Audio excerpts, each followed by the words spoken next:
Hello friends, मैं हूं अब्दुल समद शेख। आप देख रहे हैं 24S न्यूज। आइए देखते हैं देश और दुनिया की कुछ खास खबरें। ऑपरेशन है ये इस सिटी के मेंटेनेंस के लिए जो है इसको वो किया था, लेकिन अब इस बजट को हम देखेंगे तो ये एकदम कंस्ट्रक्शन ड्रिवन दिख रहा है। ये दिख रहा है कि शहर में अब जो मेंटेनेंस का काम है वो कम होगा और जो कंस्ट्रक्शन का काम है, जो इंफ्रास्ट्रक्चर का काम है वो ज़्यादा होगा। इसके मैं खिलाफ नहीं हूँ। इंफ्रास्ट्रक्चर होगा तो जॉब्स बढ़ेगी, लोगों को काम मिलेगा, शहर आगे बढ़ेगा। लेकिन अगर यही चीज़ लेट हो गई, अगर कुछ भी इंफ्रास्ट्रक्चर बनाने में लेट हो गया तो फिर हमको बहुत बड़ा नुकसान होगा। कॉस्ट ऑफ डिले होगा, करप्शन का रिस्क होगा। जैसे कि आज हमारे यहाँ पे सीवेज ट्रीटमेंट प्लांट पूरे बॉम्बे में मेरे ख्याल से 7 प्लांट बन रहे हैं। 30,000 करोड़ से ज़्यादा कुछ उस पर खर्चा हो रहा है। अगर सही समय पे वो प्लांट नहीं बनेगा तो काफ़ी दिक्कतें सिटी को उठानी पड़ेगी। ये मैं कहना चाहता हूँ महापौर महोदय, हम रोड्स की बात करते हैं, सबने की है, काफ़ी लोगों ने रोड्स की बात की है। मैं भी मेरा एक छोटा सा पॉइंट रखना चाहता हूँ। ये चर्चा में देख रहा था, मैं सुन रहा था सारे लीडर्स की बात, तो सब बात तो वही है, सब अपना अपना बस थोड़ा पॉइंट रखने की कोशिश करते हैं। तो मैं भी कुछ पॉइंट्स रख के जल्दी ख़त्म करूँगा, क्योंकि वेट करने मुझे अभी पता चला कि बहुत प्रॉब्लम होती है जब आपका नंबर अगला होता है। रोड्स की बात हम करते हैं तो काफ़ी सवाल खड़े होते हैं। पिछले कई सालों में हमने 13 से 14,000 करोड़ रुपए रोड्स पे, सीसी रोड्स करने पे इस शहर में लगाए। लेकिन सर, इतना पैसा खर्चा करने के बाद आज भी आप मुंबई की सड़कों पे खड्डे ही देख रहे मिल रहे हो। सीसी करने के बाद रोड डिपार्टमेंट्स जब समझो वाटर का काम है तो फिर वो सीसी को वापस कट करते हैं, वापस से वही कट करने के बाद उसको फिल करते हैं, लेकिन वो रोड प्रॉपर नहीं रह जाता है। तो क्या मेरा सवाल ये है कि क्या बार बार हम यही एक ही रोड हर 3 साल में, 4 साल में उसको बनाते रहेंगे और बीएमसी का पैसा इसी तरह वेस्ट करते रहेंगे? मुझे ऐसा लगता है कि ये सही चीज़ नहीं है। अभी मैंने एक आर्टिकल पढ़ा, उसमें 276 किलोमीटर रोड के लिए 7,600 करोड़ का टेंडर वापस से निकाला जा रहा है, खास करके वेस्टर्न सबर्ब्स में। तो सर, मैं भी इस पे वो कहना चाहूँगा कि प्लीज़ इस पे ध्यान दिया जाए कि जब भी कोई नया रोड बनता है तो सारे डिपार्टमेंट एक साथ पहले ही जो चीज़ें उधर यूटिलाइज हो, जो चीज़ें की ज़रूरत है वो पहले ही रोड बनने के पहले ही उधर हो जाए, ताकि वो बार बार प्रॉब्लम ना आए। और 20 साल तक, मेरे को लगता है सीसी रोड जब बनता है 20 साल उसको टच करने की ज़रूरत नहीं होती है, ऐसा मेरी जानकारी में है। तो काम हमारे बॉम्बे में अच्छा ही हो रहा है, लेकिन उसे और बेहतर बनाने के लिए ऐसा करना चाहिए, मुझे ऐसा लगता है। महापौर महोदय, पानी के बारे में थोड़ा सा मैं भी बात करूंगा। पानी पे बड़ा फोकस किया गया है। 6,475 करोड़ रुपए का प्रोविजन दिया है। 800 MLD पानी बढ़ाने का टारगेट है। डिसैलिनेशन प्लांट की प्लानिंग है। ये सब अच्छी बात है, इससे फ्यूचर बहुत बेटर होगा। लेकिन ग्राउंड रियलिटी कुछ और ही बताती है महापौर महोदय। आज भी मुंबई में 20 से 30% पानी सिर्फ लीकेज में वेस्ट हो रहा है। फिर उसके बाद इलीगल कनेक्शन के प्रॉब्लम है। उसके बाद टैंकर माफिया का तो सभी लोगों ने बोला, लेकिन बोलना जरूरी है। और टैंकर माफिया का एक और चीज मैं बताना चाहता हूं महापौर महोदय, कि ऐसी खबर जानने मिलती है कि टैंकर माफिया हमारे बीएमसी के ऑफिशियल के साथ मिला हुआ है। तो ये तो बॉम्बे के साथ एक बहुत बड़ा धोखा हो रहा है। तो सर, इस पे भी मैं चाहता हूं आप प्लीज ध्यान दें। मुंबई पानी का लीकेज, सर, पानी के लीकेज से मुझे याद आया, मैं वॉशरूम करने, अब सबसे बड़ी चीज तो सर, मैं बीएमसी में यहाँ अपने वॉशरूम करने गया तो वहां का नल भी लीकेज है।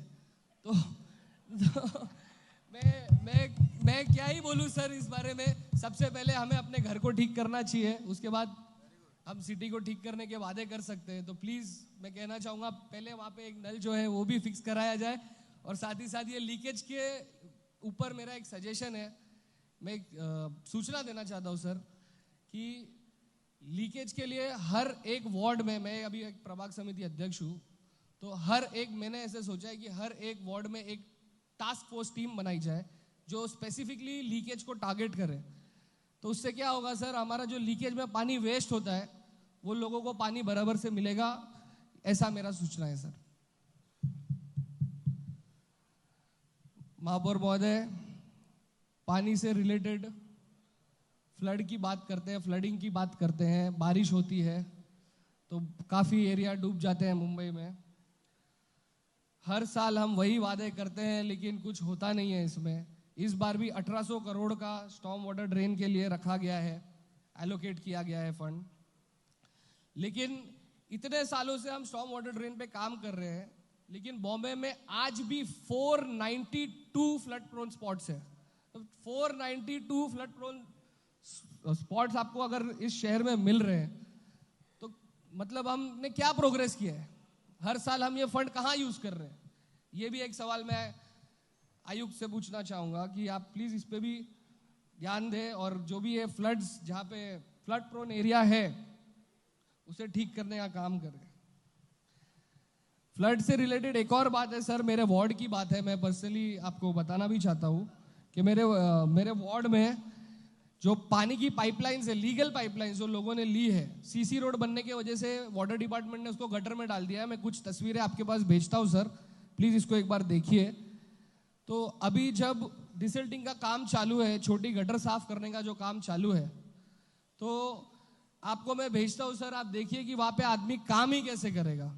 इस पे भी मेरे ख्याल से, मुझे पता नहीं, मेरा एरिया मेजॉरिटी स्लम है और मेजॉरिटी स्लम होने के वजह से जब मेरे एरिया में सीसी रोड हो रहा था तो पता नहीं उस टाइम वाटर डिपार्टमेंट वालों ने क्यों नहीं किया। तो ये अब जो लेट हो रहा है, तो कुछ पिक्चर्स है, मैं महापौर महोदय आपके पास भेजता हूँ, प्लीज आप ये देखिए।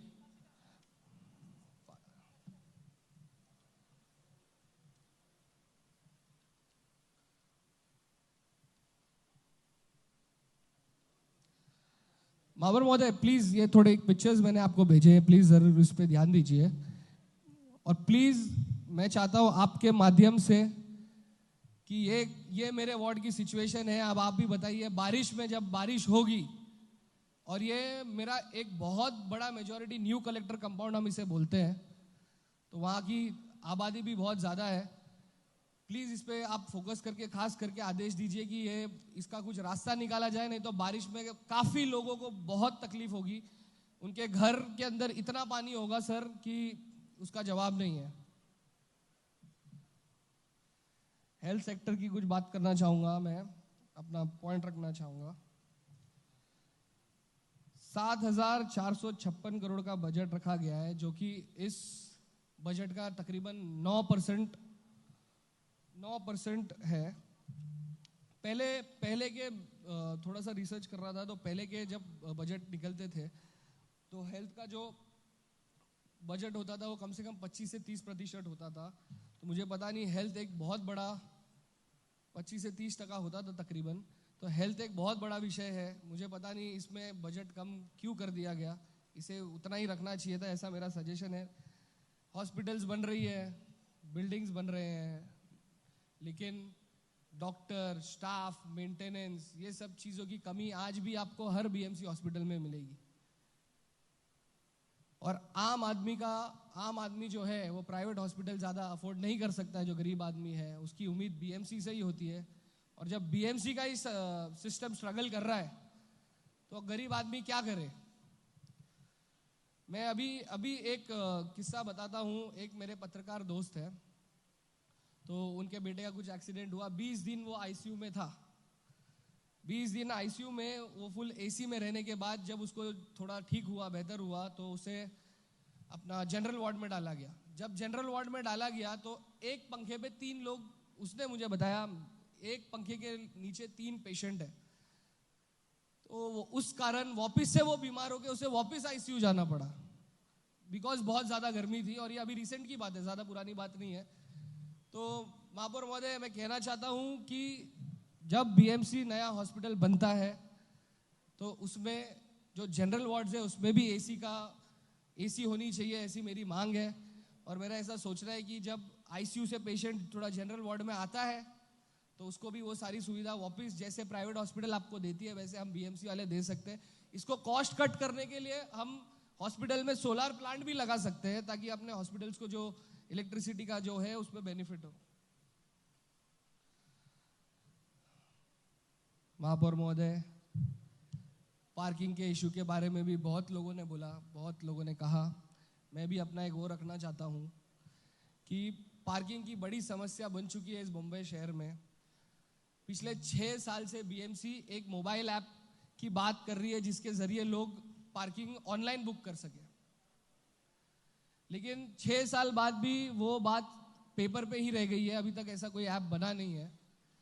और काफ़ी लोगों ने अच्छा सजेशन दिया। किसी ने कहा बस डिपो के नीचे हम अंडरग्राउंड पार्किंग बना सकते हैं और कई जगह बना सकते हैं। मैंने सर, आप न्यूयॉर्क सिटी में थोड़ा स्टडी करेंगे तो उन लोग ने जहाँ भी काफ़ी जगह न्यूयॉर्क में पार्किंग का बहुत प्रॉब्लम है, तो उन्होंने एक सिस्टम किया है कि जो मेरा ऐसा सूचना है कि जितनी गवर्नमेंट की बिल्डिंग्स है उसके लिए भी हम अंडरग्राउंड जो पार्किंग है उसको अंडरग्राउंड पार्किंग को भी फ्लोर्स दे सकते हैं और उससे रेवेन्यू भी जनरेट कर सकते हैं। बहुत अच्छा रेवेन्यू जनरेट होगा बीएमसी को और पार्किंग की भी समस्या हल होगी और उससे ट्रैफिक की भी समस्या हल होगी। तो ये भी एक चीज मैं कहना चाहूंगा। महापौर महोदय, जब हम अर्बन फैसिलिटीज की बात कर रहे हैं तो एक बहुत जरूरी मुद्दा आता है, वो है महिलाओं की बेसिक हाइजीन नीड्स। मुंबई जैसे बड़े शहर में आज भी पब्लिक टॉयलेट्स में जो बीएमसी के पब्लिक टॉयलेट है उसमें बेसिक फैसिलिटीज की कमी है। मैं बीएमसी से यह स्पष्ट मांग करता हूं कि जितने भी बीएमसी की महिलाएं के टॉयलेट है उसमें एक sanitary pad vending machine install की जाए जितनी भी है, ताकि जो गरीब महिला है, कभी अब ये चीज़ें जो होती है ये कभी बता के आती नहीं है, तो जब किसी महिला को ऐसी मुश्किल हो तो वो बीएमसी, उनको पता हो कि भाई हमारे पास बीएमसी बाथरूम है और वो वहाँ जाके अपना जल्दी से जो भी हो सके अपने आप को टेक केयर कर सके।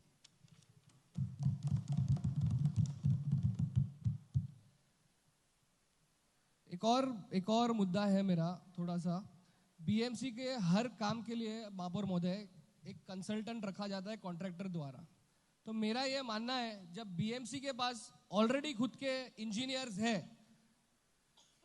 तो ये जबरदस्ती का जो एक्सपेंस कॉन्ट्रैक्टर करता है और वो जो बीएमसी से इस बहाने पैसे लेता है, मुझे ऐसा लगता है कि ये चीज रोक देनी चाहिए। इससे पैसा हमारा बीएमसी का बचना चाहिए महापौर महोदय। तो प्लीज इस पे भी आप थोड़ा सा ध्यान देना। और कुछ अधिकारी और कॉन्ट्रैक्टर मिलके ये जो है ये चला रहे हैं, मुझे ऐसी जानकारी है। तो मैं ये भी मांग करता हूं कि प्लीज इस पे भी ध्यान दिया जाए। माननीय महापौर महोदय, वार्ड लेवल बजट की मैं बात करना चाहता हूं। वार्ड लेवल बजट पहले तकरीबन 15 से 18% होता था, जो अभी घटकर 10 से 12% रह गया है। जबकि असली जो काम होते हैं वार्ड लेवल बजट के, जो होते हैं गली के काम, गटर के काम, फुटपाथ मेंटेनेंस, गार्डन मेंटेनेंस, ज्यादातर सर मेरी जानकारी के हिसाब से इस वार्ड लेवल बजट पे होते हैं। तो मैं चाहूंगा कि इस वार्ड लेवल बजट को भी ऊपर इसमें थोड़ा सा इसका जो घटौती हुई है उसे वापिस ऊपर लिया जाए ताकि बॉम्बे के लोगों को बराबर से सुविधाएं मिले, मुंबई के लोगों को बराबर से सुविधा मिले। अगर हम पूरे बजट को ध्यान से देखें तो ये इंफ्रास्ट्रक्चर ड्रिवन मॉडल हो गया है। शॉर्ट टर्म में ये अच्छा है, लोगों को बहुत, मुंबई के लोगों को बहुत काम आएगा, लेकिन अगर लॉन्ग टर्म में देखें और ये प्रोजेक्ट सब कंप्लीट नहीं हुए तो लोगों को तो दिक्कत देगा ही देगा, साथ में बीएमसी को भी फाइनेंशियली दिक्कत देगा। जब कोई भी प्रोजेक्ट डिले होता है तो नुकसान बीएमसी का ही होता है। तो मैं ये कहना चाहूंगा कि इस पे भी ध्यान दिया जाए। इसलिए मेरी कुछ स्पष्ट मांगे हैं। वार्ड लेवल बजट बढ़ाया जाए, फंड डिस्ट्रीब्यूशन ट्रांसपेरेंट किया जाए, हेल्थ सिस्टम को मजबूत किया जाए, एजुकेशन को सिक्योर किया जाए, वाटर और ड्रेनेज सिस्टम को ग्राउंड लेवल पे सुधारा जाए, पार्किंग जैसे बेसिक इश्यूज को सॉल्व किया जाए और सबसे जरूरी गवर्नेंस और अकाउंटेबिलिटी को स्ट्रॉन्ग किया जाए। क्योंकि मुंबई सिर्फ प्रोजेक्ट से नहीं बनती है, मुंबई उन लोगों से बनती है जो इस शहर को चलाते हैं। एक छोटा सा और आखिरी विषय है, ये धर्मवीर आनंद डीगे साहब के नाम से एक दिव्यांगों के लिए एक स्कीम थी, जिसमें 6-6 हज़ार करके जो हैंडीकैप्स होते थे उनको मिलता था। तो सर मैं चाहूँगा कि इस बजट में उसका कुछ मेंशन नहीं है। मैं चाहता हूँ महापौर महोदय कि इस स्कीम को भी वापस से रिवाइव किया जाए ताकि लोगों को ज़्यादा से ज़्यादा इसके बेनिफिट्स मिल सके। ये भी मैं आपसे मांग करता हूँ महापौर महोदय। बजट महापौर महोदय थोड़ा सा इंफ्रास्ट्रक्चर ड्रिवन है, तो मेरे लिए ऐसा लगता है कि ये सही नहीं है, इसलिए मैं इसे अपोज करना चाहूँगा। और एक शेर के साथ, सब शेर दे रहे तो एक शेर के साथ मैं भी अपने इस भाषण को खत्म करना चाहूँगा कि बजट में तो हर गली को रोशन दिखाया गया, बजट में तो हर गली को रोशन बताया गया, हकीकत में हर मोड़ पर बस अंधेरा ही पाया गया। महापौर महोदय आपने मुझे बोलने का मौका दिया महापौर महोदय आपने मुझे बोलने का मौका दिया, बहुत बहुत धन्यवाद। जय हिंद, जय महाराष्ट्र।